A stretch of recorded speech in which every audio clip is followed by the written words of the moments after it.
ಇಂದು ಶ್ರೀಮದ್ ಭಾಗವತ ಪುರಾಣ ಮಂಗಲ ಮಹೋತ್ಸವ ಕಲಬುರಗಿ ರಾಮ ಮಂದಿರ್ ರಿಂಗ್ ರಸ್ತೆಯಲ್ಲಿರುವ ಆರ್.ಟಿ. ನಗರ್ ಓಜಾ ಲೇಔಟ್ ಬಡಾವಣೆಯಲ್ಲಿ ಶ್ರೀಕರ ನಾರಾಯಣ ಜ್ಞಾನಸತ್ರ ಸೇವಾ ಸಮಿತಿ ಆಶ್ರಯದಲ್ಲಿ ಕಳೆದ ಏಪ್ರಿಲ್ 7ರಿಂದ ಏಪ್ರಿಲ್ 18ರವರೆಗೆ 12 ದಿನಗಳ ಕಾಲ ನಡೆದ ಶ್ರೀಮದ್ ಭಾಗವತ ಪುರಾಣ ಮಂಗಲ ಮಹೋತ್ಸವ ಇಂದು ಶನಿವಾರ ನಡೆಯಿತು. ಈ ಜ್ಞಾನಸತ್ರದ ಸರಣಿಯಲ್ಲಿ ರುಕ್ಮಿಣೀಪತಿ ಬಿರುದಾಂತಿಕ ಪಂಡಿತ್ ವಿಷ್ಣು ಆಚಾರ್ ಫಿರೋಜಾಬಾದ್ ಹಾಗೂ ಧ್ಯಾನ ಪ್ರಮೋದ ಪ್ರಶಸ್ತಿ ವಿಜೇತ ವಿದ್ವಾಂಸರು ಮಣೂರ್ ಗ್ರಾಮದಲ್ಲಿರುವ ಶ್ರೀ ವೇದೇಶ ತೀರ್ಥ ವಿದ್ಯಾಪೀಠದ ಕುಲಪತಿ ಆದ ಶ್ರೀ ಅನಂತಾಚಾರ್ ಅಕ್ಮಂಚಿ ಮಣೂರ್ ಅವರು ಪ್ರವಚನ ನಡೆಸಿಕೊಟ್ಟರು. ಚಂದ್ರನ ಮಂಡಲಕ್ಕೆ ಹೇಗೆ ದೇಹಕ್ಕೆ ಇದೆ ವಿನಃ ಜೀವನಿಗೆ ಅಲ್ಲ ಅನ್ನುವುದನ್ನ ಚಂದ್ರನಿಂದ ಅದೇ ರೀತಿಯಾಗಿ ಒಂದು ಪಾರಿವಾಳ ಪಕ್ಷಿ ಮರಿಗಳನ್ನ ಜಾಲದಲ್ಲಿ ಹಾಕೊಂಡ್ಬಿಟ್ಟು ತಾಯಿ ಬಂತು, ಅಯ್ಯೋ ಮಕ್ಕಳೇ ಕಾಣ್ತಾ ಇಲ್ಲ, ಮಕ್ಕಳು ಎಲ್ಲಿ ಹೋಗಿದ್ದಾರೆ? ಆ ಕಡೆ ಈ ಕಡೆ ನೋಡಿತು, ಆ ಜಾಲದಲ್ಲಿ ಇತ್ತು. ಅದನ್ನೇ ನೋಡಿ ಅಳ್ತಾ ಕೂತ್ಕೊಂತು, ಮೈ ಮರೆತು ಅದನ್ನೂ ಹಾಕಿಬಿಟ್ಟ ಜಾಲದಲ್ಲಿ. ಗಂಡ ಬಂತು, ಅದು ಹುಡುಕಿ ನೋಡಿತು, ಹೆಂಡತಿ ಅಲ್ಲೇ ಇದ್ದಾಳೆ, ಮಕ್ಕಳು ಅಲ್ಲೇ ಇದ್ದಾರೆ. ಅದನ್ನೇ ಕಂಡು ಆಸಕ್ತನಾಯಿತು, ಅದನ್ನೂ ಜಾಲಗಾರ ಹಿಡಿದ. ಇದು ಯಾವ ಕಾರಣದಿಂದ ಇವರಿಗೆಲ್ಲ ಜಾಲ ಆಯಿತು? ನನ್ನ ಮಕ್ಕಳು ಅನ್ನುವ ಸ್ನೇಹ, ನನ್ನ ಹೆಂಡತಿ ಅನ್ನುವ ಸ್ನೇಹ, ಅತೀ ಸ್ನೇಹ ಇದು ಬಂಧನಕ್ಕೆ ಕಾರಣ ಅನ್ನುವ ತತ್ವ ಪಾರಿವಾಳ ಕಲಿಸ್ತು ನನಗೆ. ವಸ್ತುಗಳೆಲ್ಲ ಅನಿತ್ಯವಾಗಿವೆ, ಅವುಗಳಲ್ಲಿ ಬಹಳ ಸ್ನೇಹ ಮಾಡಬಾರದು ಅನ್ನುವುದನ್ನ ಇದರಿಂದ ನಾನು ಕಲ್ತಿದ್ದೇನೆ. ಅದೇ ರೀತಿಯಾಗಿ ಯಾವ ಒಂದು ಮೀನು ಏನು ಕಲಿಸ್ತದೆ? ನದಿಯಲ್ಲಿ ಸ್ವಚ್ಛಂದವಾಗಿ ಓಡಾಡುವ ಮೀನು, ಒಬ್ಬ ಜಾಲಗಾರ ಬರ್ತಾನೆ, ಆ ಜಾಲ ಬೀಸ್ತಾನೆ, ಅದಕ್ಕೊಂದು ಹುಳ ಕಟ್ತಾನೆ, ಆ ಹುಳದ ಆಸೆಗೆ ಮೀನು ಓಡಿ ಬರ್ತದೆ, ಜಾಲದಲ್ಲಿ ಬಿದ್ದುಬಿಡುತ್ತದೆ. ಜೀವನದಲ್ಲಿ ಮನುಷ್ಯನಿಗೆ ನಾಲಿಗೆ ರುಚಿ ಇರಬಾರ್ದು. ಜಿಹ್ವಾಲೌಲ್ಯ ಬಂತು ಅಂದರೆ ಎಡಬಲಗಳಲ್ಲಿ ಏನೇನೋ ಪದಾರ್ಥಗಳು ಕಾಣಿಸ್ತಿರ್ತದೆ. ಅದು ತಿಂದರೆ ಹೇಗಿರುತ್ತೆ, ಇದು ತಿಂದರೆ ಹೇಗಿರುತ್ತೆ ಅಂತ ಆಲೋಚನೆ ಮಾಡಿದರೆ ಹಾಳಾಗಿ ಹೋಗುತ್ತೆ. ಜಿಹ್ವಾಲೌಲ್ಯ ಮನುಷ್ಯನಿಗೆ ಯಾವ ಬಂಧಕ ಅನ್ನೋ ಮಾತು ಹೇಳ್ತಾ ಇದ್ದಾರೆ. ಅದೇ ರೀತಿಯಾಗಿ ದಾರವೀಮಪಿ, ಸನ್ಯಾಸಿ ಕಟ್ಟಿಗೆಯ ಹೆಣ್ಣಿನ ಗೊಂಬೆಯೂ ಮುಟ್ಟಬಾರದು ಅಂತ ಹೇಳ್ತಾರೆ. ಅವನಿಗೆ ಮತ್ತೆ ವಿಷಯಾಸಕ್ತಿ ಮೂಡ್ತದೆ. ಅದಕ್ಕಾಗಿ ಅಂಥದ್ದನ್ನ ಮುಟ್ಟಬಾರದು. ಆನಂತರ ಒಂದು ಕೂಸಿಗೆ ಮಾನ ಇಲ್ಲ, ಅಪಮಾನ ಇಲ್ಲ. ಬಟ್ಟೆ ಹಾಕಿದರೂ ನಗ್ತದೆ, ಬಟ್ಟೆ ತೆಗೆದರೂ ನಗ್ತದೆ. ಎಳೆ ಕೂಸು ಪಾಪ, ಅದಕ್ಕೇನಿದೆ? ನಮ್ಮ ಜನ್ಮ ಆ ಕೂಸಿನಂತೆ ಇರಬೇಕು. ನಾವು ಪ್ರವಚನಕ್ಕೆ ಬಂದೇವ್ರಿ, ನಮಗೆ ಯಾರು ಒಳಗೆ ಬಾ ಅಂತ ಕರೀಲೇ ಇಲ್ಲ, ಈ ಅಭಿಮಾನ ನಮಗೆ ಇರಬಾರ್ದು. ಇಲ್ಲಿ ನಡೀತಾ ಇರುವುದು ತತ್ವಜ್ಞಾನ. ಒಂದೆರಡು ಅಕ್ಷರ ಕೇಳಿದರೆ ಆತ್ಮೋದ್ಧಾರ. ಅಭಿಮಾನ ಇಟ್ಟು ಹಿಂದೆ ಹೋದರೆ ನಮ್ಮ ಸಾಧನೆ ಹಾಳಾಗ್ತದೆ. ಆ ಮಾತು ಕಲಿಸ್ತು ಮಗು. ಈ ರೀತಿಯಾಗಿ ಅನೇಕ ಜನರು ತತ್ವಜ್ಞಾನವನ್ನು ಹೇಳ್ತಾ ಇದ್ದಾರೆ. ಸಮಯ ಆಗ್ತಾ ಬರ್ತಾ ಇದೆ. ಇನ್ನೊಂದು ಕುಮಾರಿ ಹೆಣ್ಮಗಳು, ಗಣ್ಣವರು ಹುಡುಗಿ ನೋಡ್ಲಿಕ್ಕೆ ಬಂದಿದ್ದಾರೆ. ಅವಳು ಮನೆಗೆ ಬಂದರು, ಅವರಿಗೆ ಆತಿಥ್ಯ ಮಾಡಬೇಕು. ಅಕ್ಕಿ ಡಬ್ಬಿ ಬಾರಿಸಿದ್ಲು, ಅಕ್ಕಿ ಇಲ್ಲ. ಅವಲಕ್ಕಿ ಡಬ್ಬಿ ಬಾರಿಸ್ತಾಳೆ, ಅವಲಕ್ಕಿ ಇಲ್ಲ. ಅವರಿಗೇನು ಆಹಾರ ಕೊಡಬೇಕು? ಇಷ್ಟು ವರಳ ಅಲ್ಲಿ ಭತ್ತ ಹಾಕ್ಕೊಂಡಿದ್ದಾಳೆ. ಕುಟ್ಟಿ ಅವಲಕ್ಕಿ ತೆಗೆದು ಅವರಿಗೆ ಆಹಾರ ಕೊಡಬೇಕು. ಆ ಹುಡುಗಿ ಕುಟ್ತಾ ಇರುವಾಗ ಕೈ ತುಂಬೆ ಬಳೆ ಇದೆ ಅವಳಿಗೆ. ಸನಾತನ ಸಂಸ್ಕಾರಯುಕ್ತ ಹೆಣ್ಣವಳು. ಕುಟ್ಟುವಾಗ ಬಳೆಗಳು ಒಂದಕ್ಕೊಂದು ತಾಗಿ ಶಬ್ದ ಆಗ್ತಾ ಇತ್ತು. ಅಯ್ಯೋ ಹೊರಗೆ ಕೂತವ್ರು ಏನಂತಾರೆ, ಇವರು ದರಿದ್ರಿದ್ದಾರೆ, ನಾವು ಬಂದ ಮೇಲೆ ಭತ್ತ ಕೊಡ್ತಾರೆ ಅಂತ ಹೇಳಿ ಬಳೆಗಳ ತೆಗೆದಿಟ್ಟು ಎರಡೆರಡು ಬಳೆ ಇಟ್ಟು ಕುಡ್ತಾಳೆ. ಮತ್ತೂ ಶಬ್ದ ಆಯಿತು. ಒಂದು ಬಳೆ ಇಟ್ಟುಕೊಂಡು ಕುಟ್ಟಿ ಅಕ್ಕಿ ಹಾಕಿ ಅನ್ನ ಮಾಡಿ ಕೊಟ್ಟು ಕಳಿಸ್ತಾಳೆ. ಅದು ಕಥೆ, ತತ್ವಜ್ಞಾನ ಏನೂ ಇಲ್ಲಿ. ಸಾಧಕನು ಏಕ ಏವ ಚರೇತ್ ಭಿಕ್ಷು ಕುಮಾರ್ಯಾಹ ಇವ ಕಂಕಣ. 10 ಮಂದಿ ಕೂತು ಸಾಧನ ಮಾಡ್ತೇವೆ ಅಂದರೆ ಗಲಾಟೆ ಶುರುವಾಗ್ತದೆ. ಇಬ್ಬರೇ ಕೂತು ಇವತ್ತು ಸಾಧನ ಮಾಡೋಣ ಅಂದರೆ ಹರಟೆ ಆಗ್ತದೆ. ಸಾಧನಕ್ಕಾಗಿ ಒಬ್ಬ ವ್ಯಕ್ತಿ ಕೂತು ಸಾಧನ ಮಾಡಿದರೆ ಅದು ಮಹಾಫಲವನ್ನು ಕೊಡುವುದಕ್ಕೆ ಕಾರಣವಾಗ್ತದೆ. ಅಪಿ ದೀಪಾವಲೋಕಮ್ಮೆ ನೋಪಯುಂಜಾತ್ ನಿವೇದಿತಂ. ಇದು ಬಹಳ ಮಹತ್ವದ ಮಾತು. ದೇವರಿಗೆ ಒಂದು ದೀಪ ಹಚ್ಚಿ ಇಟ್ಟಿರ್ತೇವೆ. ಆ ದೀಪದಿಂದಲೇನೆ 10 ಕೆಲಸ ಮಾಡ್ತಾ ಹೋಗ್ಬಾರ್ದು. ಏನೋ ಲೈಟ್ ಹೋಯ್ತು, ದೇವ್ರ ಮುಂದೆ ದೀಪ ಅದ, ಮತ್ತೊಂದು ದೀಪ ಹಚ್ಕೊಂಬ ಅಂತ ಹೇಳಬಾರ್ದು. ಅಡಿಗೆಗೆ ಒಲೆ ಹೊತ್ತಾಕ್ಬೇಕಾಗಿದೆ, ಒಂದು ಕಡ್ಡಿ ಹಾಕೋ ರೀತಿ ದೇವ್ರ ಮುಂದೆ ದೀಪ ಅದೇ ಒಲೆ ಹೊತ್ತಾಕು. ಸರ್ವಥಾ ಅಲ್ಲ. ಒಂದು ದೀಪ ದೇವರಿಗೆ ಅರ್ಪಿತ ಆಗಿದೆ, ಅದು ನನ್ನ ಸ್ವಾರ್ಥಕ್ಕೆ ಸರ್ವಥಾ ವಿನಿಯೋಗ ಮಾಡಬಾರದು. ಅಪಿ ದೀಪಾವಲೋಕಮ್ಮೆ ನೋಪಯುಂಜಾತ್. ಉಪಯೋಗ ಮಾಡಬಾರದು. ದೇವರಿಗೆ ಅದು ನಿವೇದಿತವಾಗಿದೆ. ಈ ಮಾತು ತಿಳಿಸ್ತಾರೆ. ಅನಂತರ ಸೂರ್ಯ, ಅಗ್ನಿ, ಬ್ರಾಹ್ಮಣ, ಆಕಳು, ವೈಷ್ಣವ ಇವರೆಲ್ಲರಲ್ಲಿಯೂ ಭಗವಂತನ ಅನುಸಂಧಾನ ಇಟ್ಟು ಪೂಜೆ ಮಾಡಬೇಕು. ಅತಿಥಿ ಬಂದಾಗ ಅವರಿಗೆ ತೃಣಾನಿ ಭೂಮಿ ರುದಕಂ ವಾಕ್ ಚತುರ್ಥಿ ಚ ಸೂನೃತ. ಒಬ್ಬ ಅತಿಥಿಗೆ ಸತ್ಕಾರ ಮಾಡಬೇಕಾದರೆ ಯಾರೇ ಮನೆಗೆ ಬನ್ನಿ ಅಂತ ಕರಿಬೇಕು. ತೃಣಾನಿ ಭೂಮಿ, ಕೂಡುವುದಕ್ಕೆ ಆಸನ ಕೊಡಬೇಕು, ಒಳ್ಳೆ 2 ಮಾತಾಡಬೇಕು. ಆಗ ಇದು ಅತಿಥಿ ಸತ್ಕಾರ ಅಂತ ಅನಿಸ್ತದೆ. ವೈಷ್ಣವೇ ಬಂಧು ಸತ್ಕೃತ್ಯ ಬಹಳ ಮಹತ್ವ ಇದೆ ರೀ. ಏಕಾದಶ ಸ್ಕಂಧ ಒಂದೊಂದು ತತ್ವಜ್ಞಾನ ತಿಳಿತಾ ಹೋದರೆ ಎಷ್ಟು ಮಾರ್ಮಿಕ ಇದೆ. ಒಬ್ಬ ವಿಷ್ಣು ಭಕ್ತ ಸದಾಚಾರ ಸಂಪನ್ನ, ಅವನು ನನ್ನ ಮನೆಗೆ ಬಂದರೆ ಅಳಿಯನಕ್ಕಿಂತ ಹೆಚ್ಚಿನ ಗೌರವ ಮಾಡಬೇಕು ಅಂತ ಹೇಳ್ತದೆ ಭಾಗವತ. ವೈಷ್ಣವೇ ಬಂಧು ಸತ್ಕೃತ್ಯ ಹೃದಯಕ್ಕೆ ಧ್ಯಾನ ನಿಷ್ಠಯ. ಈ ರೀತಿಯಾಗಿ ಅವನ ಸತ್ಕಾರವನ್ನು ಮಾಡಿ ಅವನಿಗೆ ಪೂಜಾದಿಗಳನ್ನು ಮಾಡತಕ್ಕದ್ದಾಗಬೇಕು ಅನ್ನುವ ಮಾತು ತಿಳಿಸ್ತಾ ಇದ್ದಾರೆ.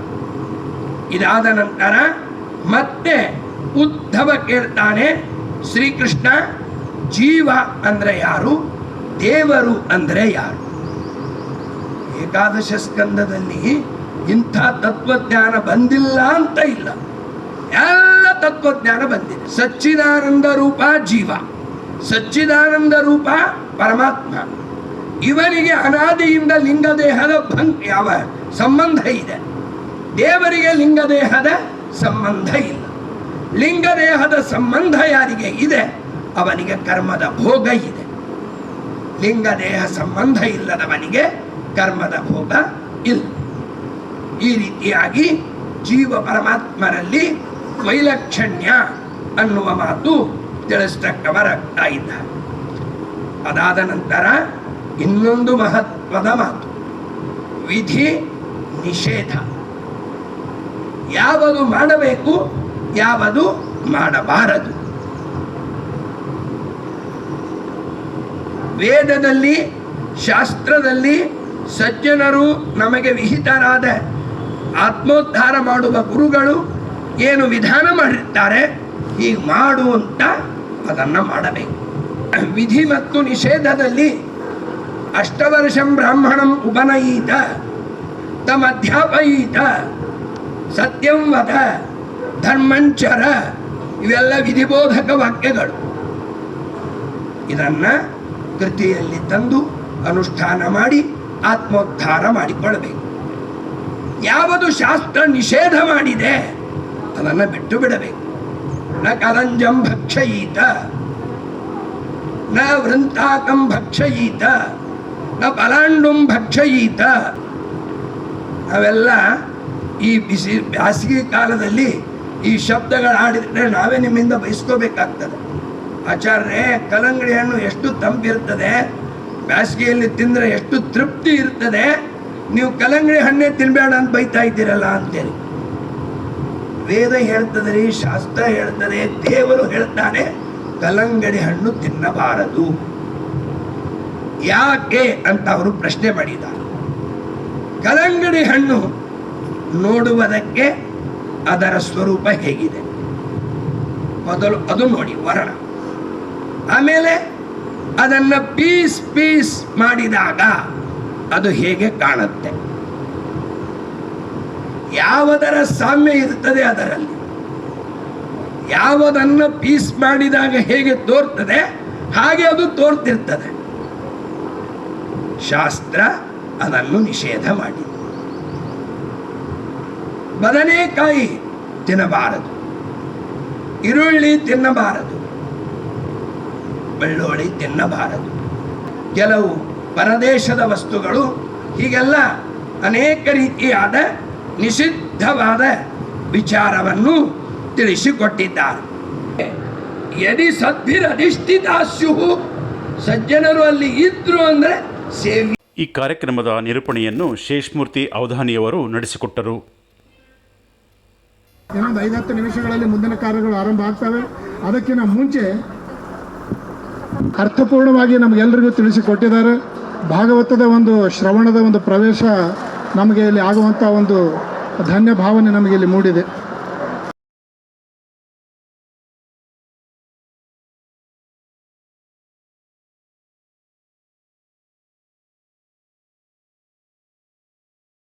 ಕಿಂತನೂ ಭಾಗವತದ ಒಂದು ಹಬ್ಬದ ವಾತಾವರಣ ಮತ್ತು ಭಾಗವತ ಪರ್ವ ಅಂತಲೇ ನಾನು ಹೇಳಲಿಕ್ಕೆ ಇಚ್ಛೆ ಪಡ್ತೇನೆ. ಯಾವ ರೀತಿ ಭಗೀರಥ ತನ್ನ ಪೂರ್ವಜರನ್ನು ಉದ್ಧಾರ ಮಾಡಲಿಕ್ಕೆ ಗಂಗೆಯನ್ನು ಅವರ ಅಸ್ಥಿಯ ಮೇಲೆ ಹರಿಸಿ ಅವರನ್ನು ಮೋಕ್ಷಕ್ಕೆ ತೆಗೆದುಕೊಂಡು ಹೋದ್ನೋ, ಇಲ್ಲಿ RT ನಗರ ಮತ್ತು ಓಜಾ ಕಾಲನಿ ಬಡಾವಣೆ ಎಲ್ಲ ಸದ್ಭಕ್ತರ ಒಂದು ಕರ್ಮಗಳಿಂದ ಮುಕ್ತಿಯನ್ನು ಕೊಡಲಿಕ್ಕಂದೇ ಶ್ರೀಮದ್ ಆಚಾರ್ಯರು ಇಲ್ಲಿ ಆಗಮನ ಮಾಡಿ ನಮಗೆ ಭಾಗವತದ ಸವಿಯನ್ನು ಉಳಿಸಿದ್ದಾರೆ ಅಂತ ಹೇಳಲಿಕ್ಕೆ ಇಚ್ಛೆ ಪಡ್ತೇನೆ.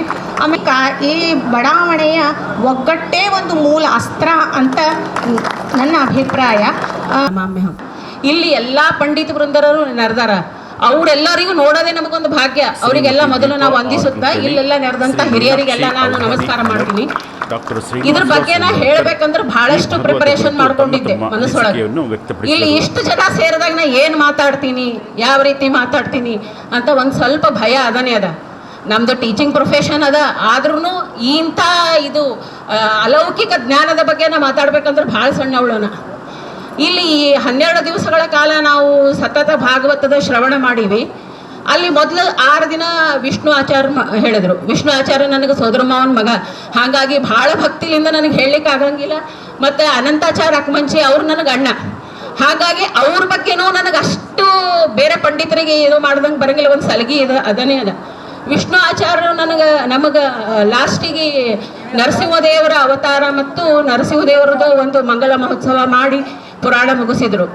ಅದಾದಮೇಲೆ ಬಂತು ಸಮುದ್ರ ಮಂಥನದ ಕಾಲದೊಳಗೆ ಏನು ನಾವು ದೈತ್ಯರು ದೇವರು ಕೂಡಿ ಏನು ಇದು ಮಾಡಿದ್ರು, ಮಂಥನ ಮಾಡಿದಾಗ ಏನು ಅಮೃತ ಉದ್ಭವ ಆಯ್ತಲ್ಲ, ಅಂಥ ಅಮೃತವನ್ನು ನಮಗೆ ಅನಂತಾಚಾರ್ಯ ಅಕ್ಮಂಚಿ ಅಂದ್ರೆ ನಮ್ಮ ಅಣ್ಣ ಅವರು ನಮಗೆ ಸವಿಲಿಕ್ಕೆ ಕೊಟ್ಟರು.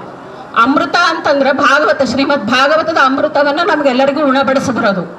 ನಾವೆಷ್ಟು ಉಂಡ್ವಿ ನಮ್ಮ ಕೆಪಾಸಿಟಿ ಅಷ್ಟೇ, ಆದರೆ ಅವ್ರು ಮಾತ್ರ ಎಲ್ಲರಿಗೂ ಸೇಮ್. ಏನು ಮೋಹಿನಿ ರೂಪ ಧರಿಸಿ ಭಗವಂತ ಏನು ಮಾಡ್ದ ಅದೇ ರೀತಿ ನಮಗೆಲ್ಲರಿಗೂ ಸಮಾನ ಹಂಚಿದ್ರು. ಅದು ನಮಗೊಂದು ಸುಸಂದರ್ಭ. ಶ್ರೀಮದ್ ಭಾಗವತ ಅನ್ನೋದು ಒಂದು ಅಮೃತನೇ. ಈಗ ನಾನು ಕೆಲವೊಂದು ಮಂತ್ರಗಳು ಅನ್ಬೇಕಾದ್ರೆ ನಾನು ಅನ್ಕೋತಿದ್ದೆ, ಇವೆಲ್ಲ ಎಲ್ಲಿ ದಾಸರು ಎಲ್ಲಿಂದ ತಂದಾರ, ಯತಿಗಳು ಎಲ್ಲಿಂದ ತಂದಾರ. ಮಧ್ವನಾಮ ಆಗಿರ್ಬೋದು, ಲಕ್ಷ್ಮೀ ಶೋಭಾನ ಆಗಿರ್ಬೋದು, ಅಥವಾ ಕೆಲವೊಂದು ಹರಿಕಥಾಮೃತ ಸಾರ ಆಗಿರ್ಬೋದು. ಇಷ್ಟೆಲ್ಲ ಎಲ್ಲಿಂದ ಇವ್ರಿಗೆ ಸಂಗ್ರಹ ಬಂತು ವಿಷಯ ಅಂದಾಗ ಇಲ್ಲಿ ಇವರು ಹೇಳಿದರು, ಸಮುದ್ರ ಮಂಥನ ಕಾಲದೊಳಗೆ ಏನೇನಾಯಿತು ಅದು ಲಕ್ಷ್ಮೀ ಶೋಭಾನ ಆಯಿತು. ಅದೆಲ್ಲ ನಾವು ಯಾವಾಗ ನಾವು ಕೇಳ್ತೀವಿ, ನೋಡ್ತೀವಿ, ಪ್ರತಿ ಸಲ ಮನನ ಮಾಡ್ತೀವಿ, ಆವಾಗ ಮಾತ್ರ ನಾವು ನೆನ್ಪಿಟ್ಕೊಳ್ಳಿಕ್ಕೆ ಸಾಧ್ಯ. ಹಿರಿಯರೆಲ್ಲರೂ ಸೇರಿ ಕತೆ ಪುರಾಣ ಎಲ್ಲರಿಗೂ ಗೊತ್ತದ. ಹಿರಿಯರೆಲ್ಲ ನಮಗೆಲ್ಲ ಹೇಳ್ತಿದ್ರು. ಧ್ರುವರಾಜನ ಕಥೆಯಾಗಿರ್ಬೋದು, ಪ್ರಹ್ಲಾದರಾಜನ ಕಥೆಯಾಗಿರ್ಬೋದು, ಗಜೇಂದ್ರ ಮೋಕ್ಷನ ಕಥೆಯಾಗಿರ್ಬೋದು. ಆಚಾರ್ಯ ಹೇಳಿದ್ರು, ಬರೀ ಕತೆ ಕೇಳೋದಲ್ಲವ, ಅದ್ರ ಜೊತೆ ತತ್ವಜ್ಞಾನ ಏನದ ಅದನ್ನು ನೀವು ಮೊದಲು ತಿಳ್ಕೊರಿ. ಯಾಕಂದ್ರೆ ಕತೆ ಎಲ್ಲರಿಗೂ ಗೊತ್ತಿದ್ದೇ ಅದ, ತತ್ವಜ್ಞಾನ ನೀವು ತಿಳ್ಕೊಬೇಕಾಗ್ತದ. ಅದಕ್ಕೆ ಅದು ನೀವು ಮೊದಲು ಅಳವಡಿಸ್ಕೋರಿ ಅಂತ ಅಂದರು. ಅದಕ್ಕೆ ನಮಗೆ ಇನ್ನೂ ಇಷ್ಟಕ್ಕೆ ಸಾಕಾಗಿಲ್ಲ. ಇದು ಪದೇ ಪದೇ ಆದಾಗ ಮಾತ್ರ ನಮಗೆ ಅದರೊಳಗಿರೋಂಥ ತತ್ವಜ್ಞಾನ ನಮಗೆ ತಿಳಿಬಹುದು ಹೊರತಾಗಿ ಒಮ್ಮೆ ನಾವು ಎಲ್ಲ ಅಳವಡಿಸ್ಕೋತೀವಿ, ನಾವು ಕೇಳ್ತೀವಿ ಅಂತ ಅಲ್ಲ. ಈಗ ನಮ್ಮ ಕಾಲನಿ ಒಳಗೆ ಭಾಳಷ್ಟು ಜನ ನಾವು ವರ್ಕಿಂಗ್ ವುಮನ್ ಇದ್ದೀವಿ. ಯಾವಾಗ 6:30 ಆಗ್ತದ, ಯಾವಾಗ ನಾವು ಕೇಳಲಿಕ್ಕೆ ಬರ್ತೀವಿ. ಒಂದು ದಿವಸ ತಪ್ಪಿಸ್ಲಾರ್ದೆ ಬಂದು ಕೂತು ಕೇಳಿ ಎಷ್ಟು ತಿಳಿತದ ಅಷ್ಟು ತಿಳ್ಕೊಂಡು ಇದನ್ನು ನಾವು ನಮ್ಮ ಜೀವನದೊಳಗೆ ಇಂಪ್ಲಿಮೆಂಟ್ ಮಾಡ್ಕೋಬೇಕಂತ ಅನ್ಕೋತೀವಿ. ಎಷ್ಟು ಮಾಡ್ಕೋತೀವಿ ಅದು ಭಗವಂತಕ್ಕೆ ಬಿಟ್ಟಿದ್ದು. ಆದರೆ ಅವ್ರು ಹೇಳಿದ್ದು ಇದಕ್ಕೆ ಜ್ಞಾನಕ್ಕೆ ನಾವು ತಲೆಬಾಗಬೇಕು. ಆ ಜ್ಞಾನ ಪ್ರತಿ ಸಲ ಪ್ರತಿ ಕ್ಷಣನೂ ನಮಗೆ ಬರಬೇಕಂದ್ರೆ ಪ್ರತಿ ಇದಕ್ಕೂ ನಾವು ವರ್ಷಕ್ಕೊಂದ್ಸಲ ಈ ರೀತಿ ಜ್ಞಾನ ಸತ್ರ ಮಾಡಬೇಕು.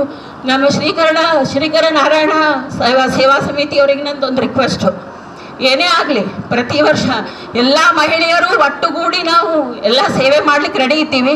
ಪ್ರತಿ ವರ್ಷ ಒಂದು ವಾರ ಆದ್ರೂ ಜ್ಞಾನ ಸತ್ರ ಮಾಡೋಣ ಅಂತ ನಾನು ಹೇಳ್ತೀನಿ. ಈ ಸಂದರ್ಭ ಪ್ರೇರಣೆ ಮತ್ತು ಪ್ರತಿಕ್ರಿಯೆ ಫಲವಾಗಿ ನಾವು ನಮಗೆ ಬಹಳಷ್ಟು ಶಕ್ತಿ ಬಂದಂತಾಗಿದೆ.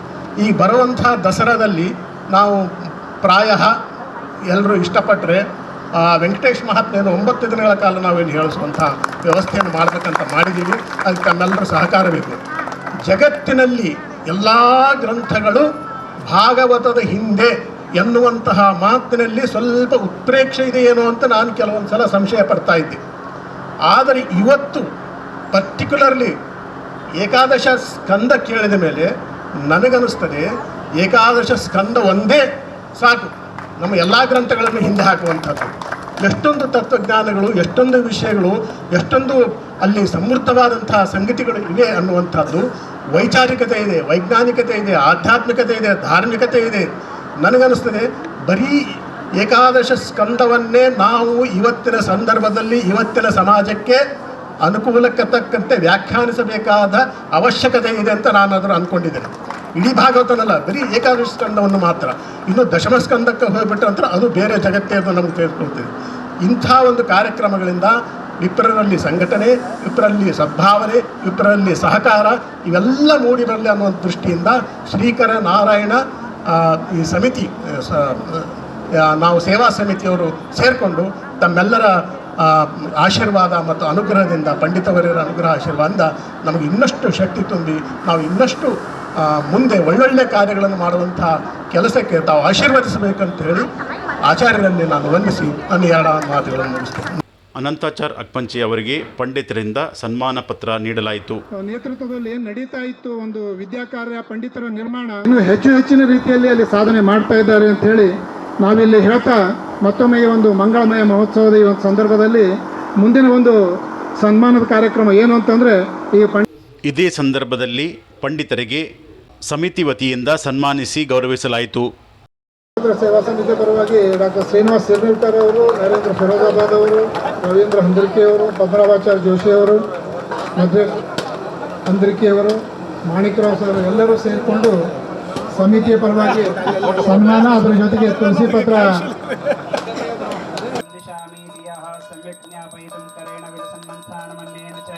ರಮ್ಯಂ ಧಾಮ ತದನ್ಮಹೇಶ್ವರ ಗ್ರಾಮ ಶ್ರೀವಲಂ ಕೃತಿ ಕರ್ಮಂದೀಶ್ವರ ಭಕ್ತಿ ವಂದನ ವಶಃ ಪ್ರೀತೋಸ್ತು ಕೃಷ್ಣ.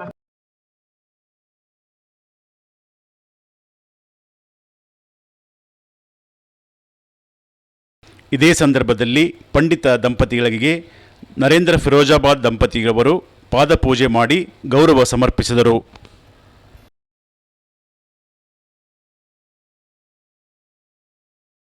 ಆಸ್ಪತ್ರೆ ಇವರಿಬ್ಬರು ಕಡೆಯಿಂದನೂ ಪ್ರತ್ಯೇಕವಾಗಿ ಸನ್ಮಾನಗಳು ನಡೀತವೆ.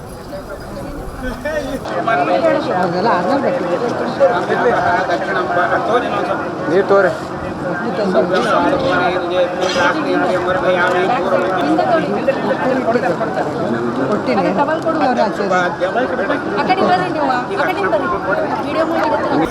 ಪಂಡಿತ್ ಅನಂತಾಚಾರ್ ಅಕ್ಪಂಚಿ ಅವರಿಂದ ಗ್ರಂಥಕ್ಕೆ ಪುಷ್ಪಾರ್ಚನೆ ಮಂಗಳಾರತಿ ಮಾಡಲಾಯಿತು. ವರುಣದೇವ ಪ್ರತ್ಯಕ್ಷ ಮಳೆ ಬಂತು. ಅದಾದಮೇಲೆ ಇವತ್ತು ಒಂದು ವಿಷಯ ಆಯಿತು. ಏನಂದರೆ ನಾವು ಪಂಡಿತ್ ಗುರುಮಧ್ವಾಚಾರ್ಯ ನವಲಿ ಅವರು ಈಗ ನಮ್ಮ ಗಮನಕ್ಕೆ ತಂದರು. ಏನಂದರೆ ಉಡುಪಿಯಲ್ಲಿ ಶಿರೂರು ಮಠದಲ್ಲಿ ಶ್ರೀಕರ ದೇವರ ಪೂಜೆ ನಡೀತಾ ಇದೆ. ಉಡುಪಿ ಶಿರೂರು ಮಠದಲ್ಲಿ ಶ್ರೀಕರ ದೇವರ ಪೂಜೆ ನಡೀತಾ ಇದೆ. ಇಲ್ಲಿ ಶ್ರೀಕರ ನಾರಾಯಣ ಸೇವಾ ಸಮಿತಿಯ ಈ ಒಂದು ಜ್ಞಾನ ಯಜ್ಞದ ಮಹಾಮಂಗಲ ಮಹೋತ್ಸವ ನಡೀತಾ ಇದೆ. ಇದು ನಂತರ ಅನಂತಾಚಾರ್ ಅಕ್ಪಂಚಿ ಅವರಿಂದ ಬಂದಂಥ ಭಕ್ತರಿಗೆಲ್ಲ ಫಲಮಂತ್ರಕ್ಷತೆ ವಿತರಿಸಲಾಯಿತು. ಹಾಗೆ ಬಂದಂಥ ಭಕ್ತರಿಗೆಲ್ಲ ತೀರ್ಥಪ್ರಸಾದ ವ್ಯವಸ್ಥೆ ಸಮಿತಿ ವತಿಯಿಂದ ಮಾಡಲಾಗಿತ್ತು.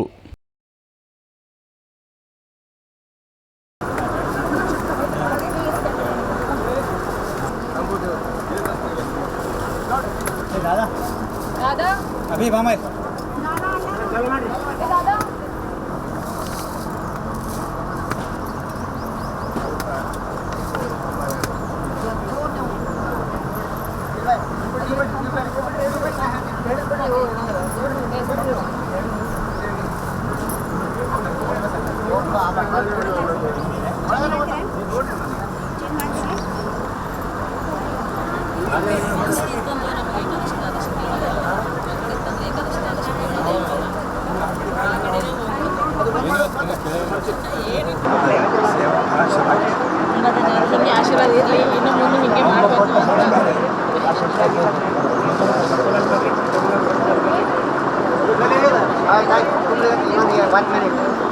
ಒಳಗೆ ತಗೋತು ಬರೋಬ್ಬರ ಬರ್ತೀರ.